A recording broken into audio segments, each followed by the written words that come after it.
Okay, let's take a look at this first problem here.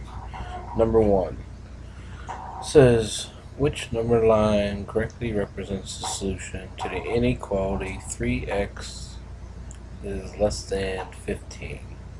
Alright, you could treat these inequalities just like equal signs. So let's go over here. If I had 3x equals 15,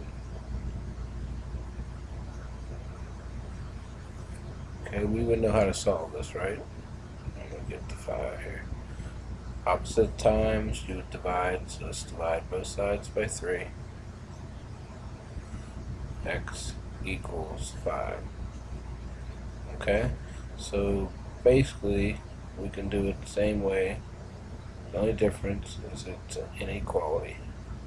Now, when you're working with inequalities, the only time you really have to worry about this is if you multiply or divide by a negative number, then you're going to switch the sign.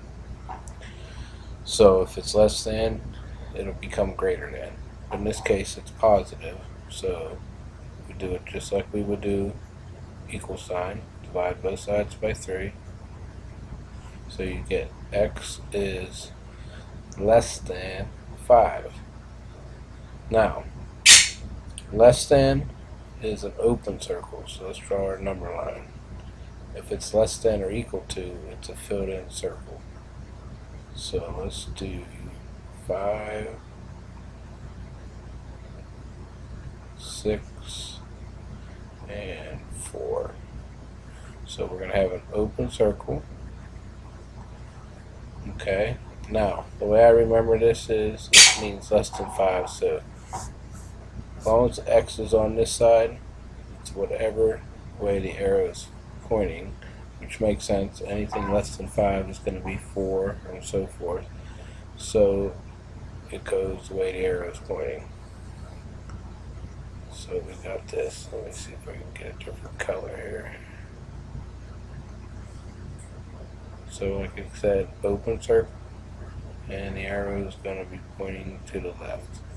So let's go over here in the problem and look at the first one. It's not going to be the answer.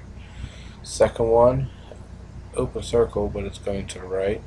Third one's closed circle, that would be less than or equal to. So in this case, the answer would be letter D. That's the answer for number 1.